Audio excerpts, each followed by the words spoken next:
എല്ലാ കൂട്ടുകാർക്കും hi kitchen recipes in മലയാളത്തിലോട്ട് സ്വാഗതം. എല്ലാവരും സുഖമായിട്ടിരിക്കണമല്ലോ അല്ലേ? അപ്പോൾ ഇന്ന് ഞാൻ നിങ്ങൾക്ക് ഷെയർ ചെയ്യാൻ പോകുന്നത് വെറും 3 ഇൻഗ്രീഡിയൻസ് ഉപയോഗിച്ചുകൊണ്ട് ഒരു അടിപൊളി എഗ് റോസ്റ്റ് തയ്യാറാക്കി എടുക്കുന്നതാണ്. ഇത് സൂപ്പറാണ് കേട്ടോ. ഒരു പ്രാവശ്യമെങ്കിലും നിങ്ങളിത് ട്രൈ ചെയ്ത് നോക്കണം. വളരെ സിമ്പിളാണ്. ടേസ്റ്റ് എന്ന് വെച്ചാൽ എനിക്ക് പറഞ്ഞറിയിക്കാൻ പറ്റില്ല, അത്രയും രുചിയാണ്. ഇത് ഏറ്റവും ബെസ്റ്റ് നമുക്ക് ചപ്പാത്തിയുടെ കൂടെയും പൊറോട്ടയുടെ കൂടെയൊക്കെ സൂപ്പർ കോമ്പിനേഷനാണ്. വേണമെങ്കിൽ ചോറിൻ്റെ കൂടെയും കഴിക്കാം, പക്ഷെ എനിക്ക് പേഴ്സണലി ചപ്പാത്തിയുടെ കൂടെയാണ് ഏറ്റവും ഇഷ്ടം. ഓക്കെ, അപ്പോൾ ഇതെങ്ങനെയാണ് ചെയ്യാൻ നോക്കാം. ഇതിൻ്റെ ലിസ്റ്റ് ഓഫ് ഇൻഗ്രീഡിയൻസ് താഴെയുള്ള ഡിസ്ക്രിപ്ഷൻ ബോക്സിലും ഞാൻ ഇട്ടിട്ടുണ്ട്. ഒരു പാനിലോട്ട് ആവശ്യത്തിന് വെളിച്ചെണ്ണ ഒഴിച്ചു കൊടുക്കണം. ഇവിടെ തണുപ്പായതുകൊണ്ടാണ് കേട്ടോ ഇതുപോലെ കട്ട പിടിച്ചിരിക്കുന്നത്. ചെറുതായിട്ട് ചൂട് തട്ടി കഴിയുമ്പോഴത്തേക്കും സാധാരണ വെളിച്ചെണ്ണ പോലെ അത് ഉരുകി വന്നോളും. അപ്പോൾ ഈ ഒരു റെസിപ്പിയുടെ രുചി കൂട്ടുന്ന സംഭവം വെളിച്ചെണ്ണ തന്നെയാണ്.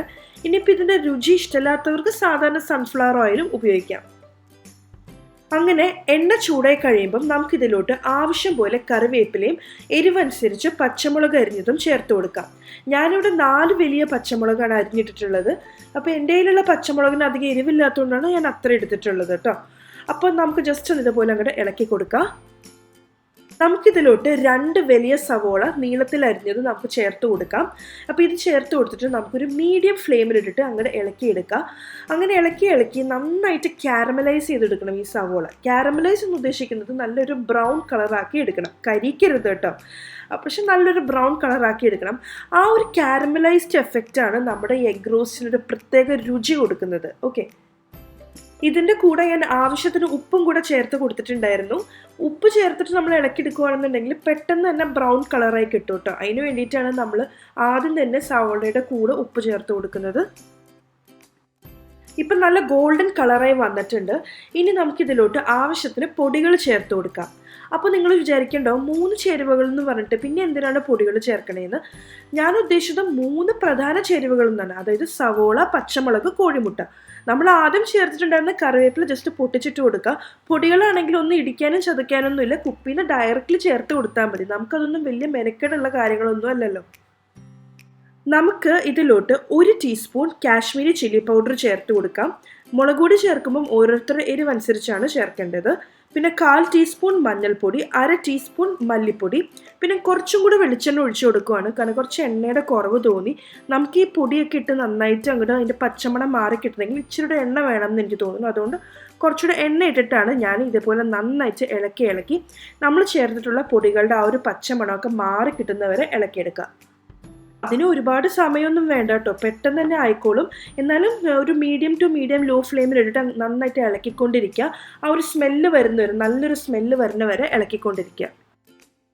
ഇപ്പം നല്ല ഡീപ്പ് മെറൂൺ കളറായി വന്നിട്ടുണ്ട് കേട്ടോ. കരിഞ്ഞൊന്നും പോരുത്. ഒരു മീഡിയം ടു മീഡിയം ലോ ഫ്ലെയിമിൽ ഇട്ടിട്ട് വേണം ഇതുപോലെ അങ്ങോട്ട് മൂപ്പിച്ചെടുക്കാനായിട്ട്. നല്ല സ്മെല്ലും വരുന്നുണ്ട്. ഇനി നമുക്കിതിലോട്ട് പുഴുങ്ങിയ മുട്ട ചേർത്ത് കൊടുക്കാം. ഞാൻ 3 കോഴിമുട്ട പുഴുങ്ങി വെച്ചിട്ടുണ്ടായിരുന്നു. 3 പുഴുങ്ങിയ മുട്ട ചെറുതാക്കി അരിഞ്ഞത് നമുക്കിതിലോട്ട് ഇട്ട് കൊടുത്ത് നമുക്കൊരു മീഡിയം ലോ ഫ്ലെയിമിൽ ഇട്ടിട്ട് നമുക്കിതുപോലെ അങ്ങോട്ട് ഇളക്കിയെടുക്കാം. മസാലയൊക്കെ എല്ലാ ഭാഗത്തും എത്തുന്ന രീതിയിൽ ഇളക്കിയെടുക്കാം. എന്നിട്ട് നമുക്ക് ഓഫ് ചെയ്ത് വെക്കാം. സംഭവം റെഡി ആയിട്ടുണ്ട്. പിന്നെ നമ്മൾ പൊടികൾ ചേർത്തതിൻ്റെ കൂടെ നിങ്ങൾക്ക് താല്പര്യം ഉണ്ടെങ്കിൽ കയ്യിൽ റെഡിമെയ്ഡ് ഗരം മസാലയൊക്കെ ഉണ്ടെങ്കിൽ ഒരുപാടൊന്നും ചേർക്കണം, വളരെ കുറച്ച് ഗരം മസാലയും ചേർത്തിട്ട് വേണമെങ്കിൽ ആ മൂപ്പിക്കുന്നതിൻ്റെ കൂട്ടത്തിൽ ചേർക്കാം കേട്ടോ. ഞാൻ സാധാരണ റെഡിമെയ്ഡ് വാങ്ങിക്കാറില്ല. എപ്പോഴും ഞാൻ ഫ്രഷ് ആയിട്ട് പൊടിച്ചിടലാണ് പതിവ്. എനിക്ക് ഫ്രഷ് ഗരം മസാല യൂസ് ചെയ്യാനാണ് എനിക്ക് എപ്പോഴും ഇഷ്ടം.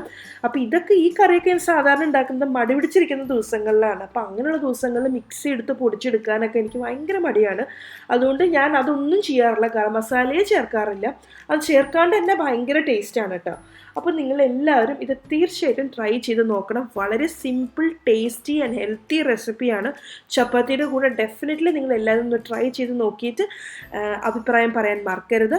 പിന്നെ എൻ്റെ ചാനൽ സബ്സ്ക്രൈബ് ചെയ്യാണ്ടാണ് കാണുന്നതെങ്കിൽ നിങ്ങൾക്ക് എൻ്റെ വീഡിയോസും റെസിപ്പീസൊക്കെ ഇഷ്ടപ്പെട്ടിട്ടുണ്ടെങ്കിൽ താഴെയുള്ള red colour subscribe button click ചെയ്യാൻ മറക്കരുത്.